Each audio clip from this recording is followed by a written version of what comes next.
In this news roundup of the week for 3rd of March 2023, it's Retro News Week, apparently. A massive leak of WhatsApp text messages from the heart of government shows the unedifying reality of the UK's response to COVID-19.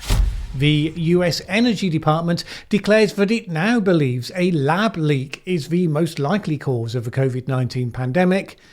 And in this week's Short Thought, do we believe in science or in magical thinking? I do wish you'd make your mind up. My name's Mallen Baker, this is the Mallen Baker Show.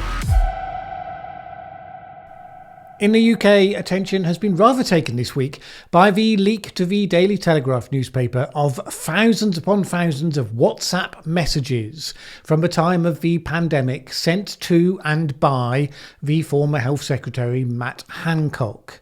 Hancock had made the messages available to a journalist who worked with him on his recent book telling the story of his and the government's heroic battles with COVID-19 on behalf of the nation. The journalist, however, who was trusted by Hancock in spite of being politically non-aligned with him and the government, decided to betray that trust and to break a non-disclosure agreement, handing the lot over to the press. This has given a real granular insight into how decisions were being made, who was fighting for which cause, who won battles, who lost battles, and were the policies indeed, quote, following the science. Because the impression at the time was that the government response was a blundering mess. There were frequent policy announcements or declarations certain things would not happen, only then for a massive U-turn to follow, sometimes within the day. The policies were absurdly detailed, frequently tweaked without a single week going by without something new being announced. It seemed like an absolute chaotic shower. And yet, the release of this huge cache of text communications suggests that it was indeed an absolute chaotic shower. Matt Hancock is shown, pretty much as we already knew, a lockdown zealot driven by the idea that everything was about minimising all possibility of COVID deaths. And we learned how he ended up going head to head with, for instance, the Education Secretary over whether schools should be shut down. It was well known at the time that children were at minimal risk from COVID, but it of course feared that schools being open would mean that there would be rapid transmission vectors for the virus to travel between different families where it could hit vulnerable people. Education Minister Gavin Williamson was shown to have been fighting furiously behind the scenes to keep schools open. He won the day in the first tussle, with Hancock commenting dryly on a text to an aide, "The next U-turn is born." And his prediction that his rearguard action to overturn the decision would be successful was indeed borne out. Unsurprisingly, the decisions around schools were some of the most controversial during COVID. Studies have since shown that keeping kids away from school led to a significant rise in mental health problems and a decline in educational development. It wasn't really a position that was being demanded of the scientific advisors at the time. Indeed, the text revealed that some of the timing, which was claimed in public to derive from the latest scientific advice, had very little to do with the science at all. So, for example, the UK's second lockdown, which Prime Minister Boris Johnson was keen to bring the country out of early if possible. He was told by his media advisors, not Sage, not his scientific advisors, his media team Lee Kane and James Slack, that such a move was, quote, too far ahead of public opinion. He raised the idea of reopening schools before the summer, but Hancock advised against it, saying everyone's accepted there won't be more on schools until September. Again, not exactly scientific. And yet on June the 10th, 2020, Johnson gave the impression that the government wasn't opening schools before September for scientific reasons.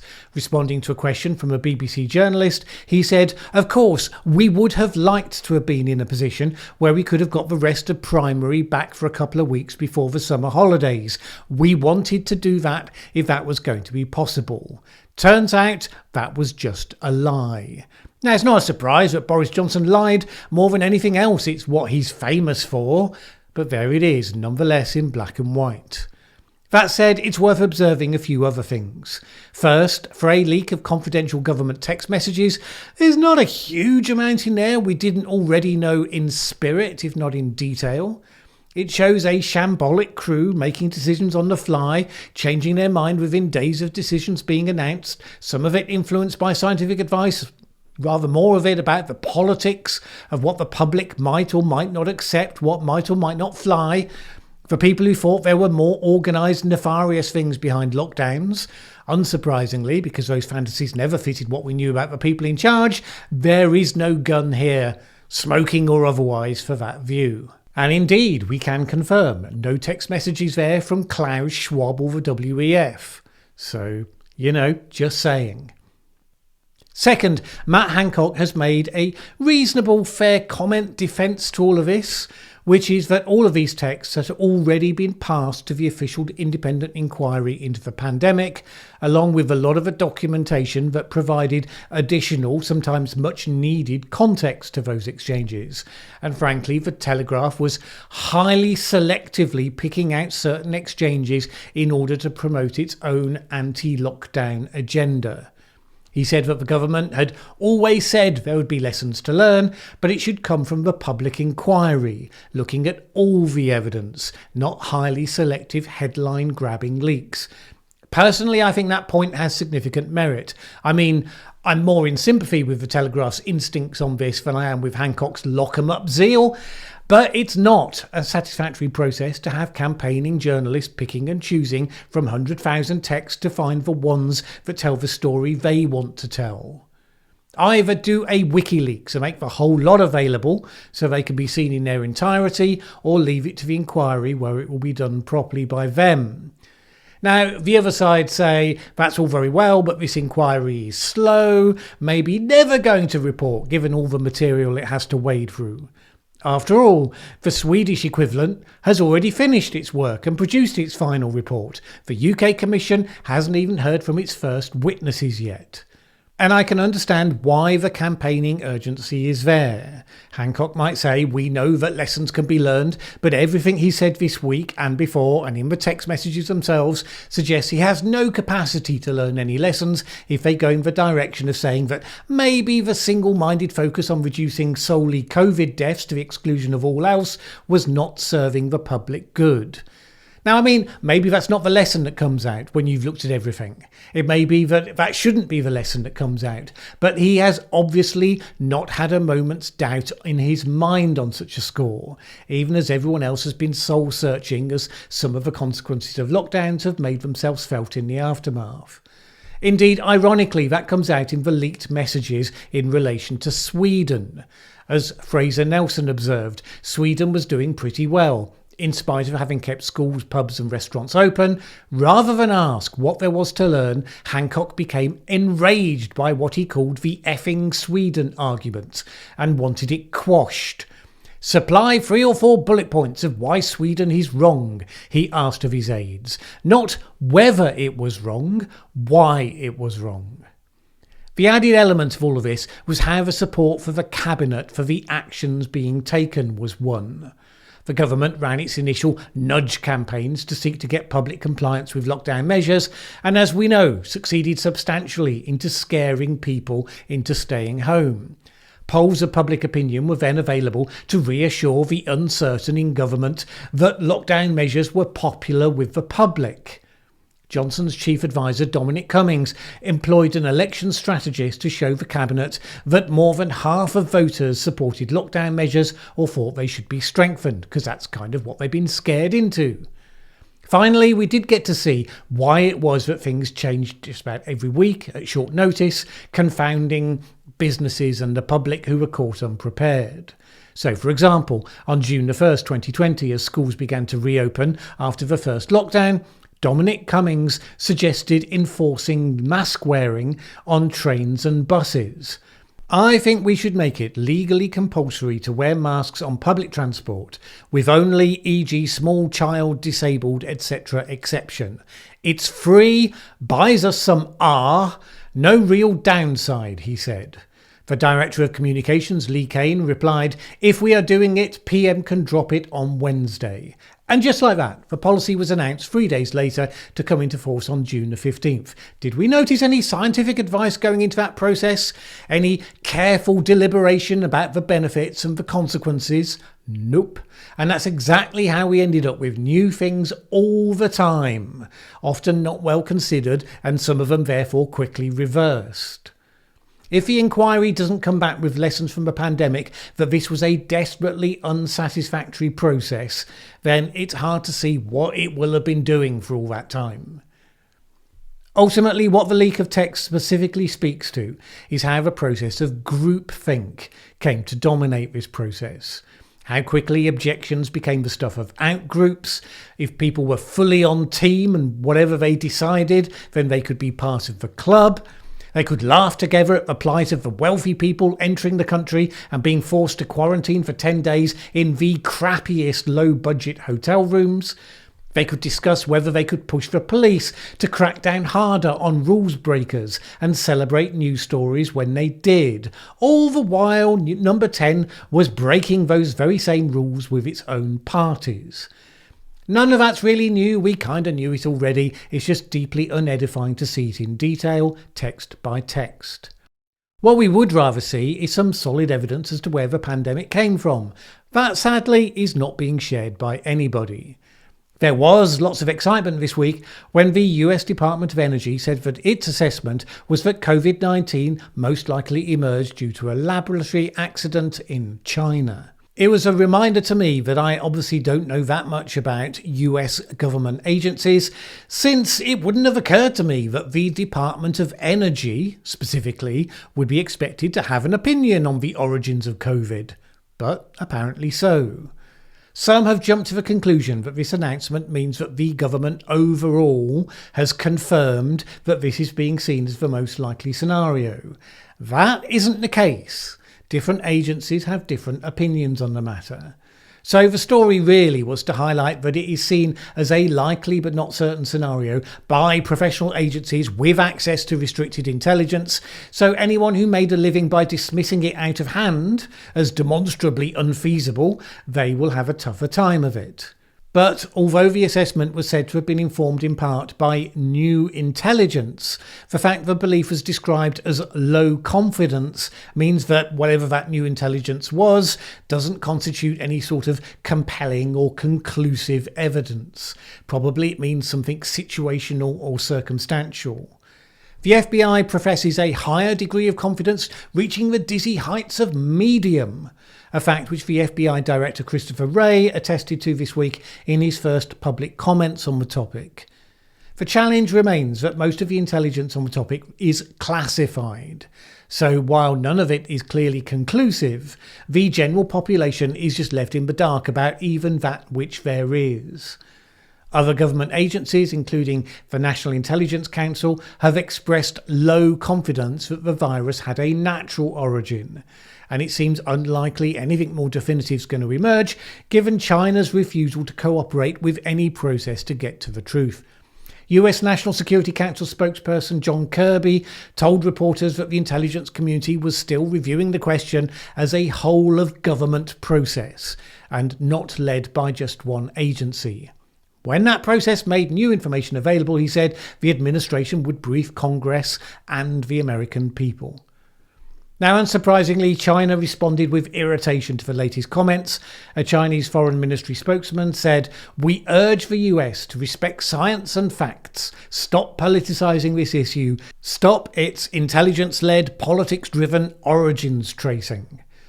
Well, of course, if China had cooperated fully with the WHO inquiry into COVID origins, that fact alone would probably have diffused a lot of the suspicion that has been channeled in its direction, unless it had turned up evidence to confirm it, of course. Generally speaking, we tell ourselves that we live within societies that follow the science. Let's ignore for now the times when that gets political, and the science, capital T, capital S, gets deployed in dubious ways to justify political decisions. We've seen plenty of evidence of that in the Matt Hancock text leaks, for example. But generally, we think that we don't engage in magical thinking. We believe in rigorous study of evidence. And while I hope we would all be respectful of the rights of all people to their religious beliefs, we don't shape laws around those.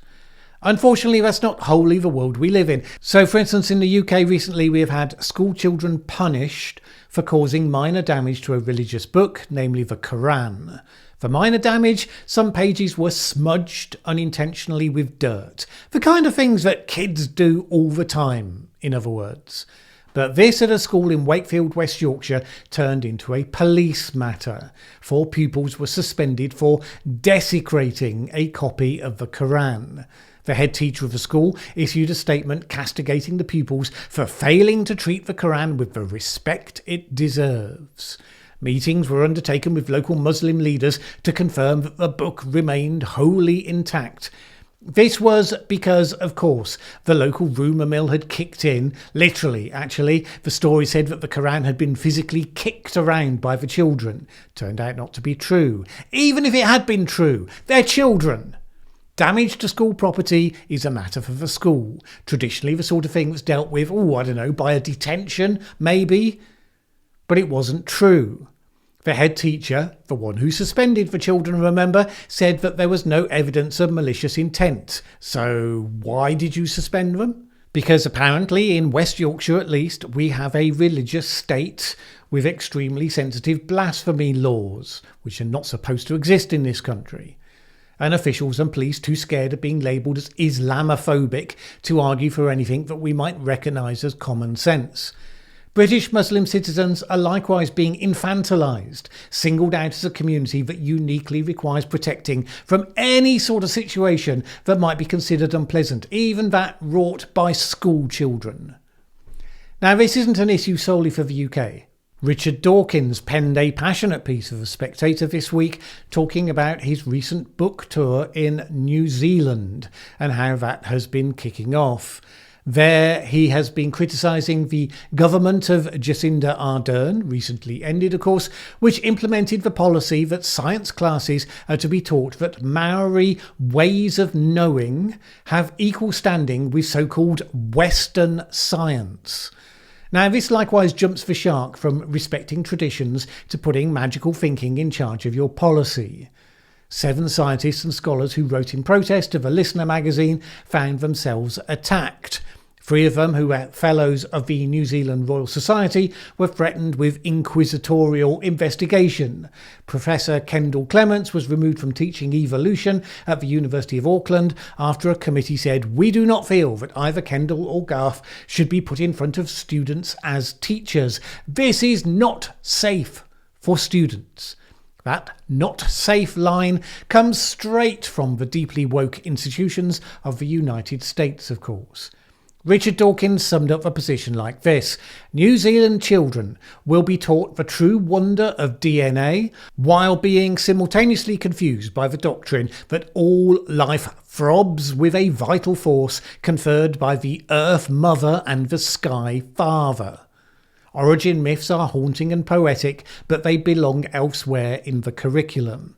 And he concludes like this: the very phrase Western science buys into the relativist notion that evolution and Big Bang cosmology are just the origin myth of white Western men, a narrative whose hegemony over indigenous alternative stems from nothing better than political power.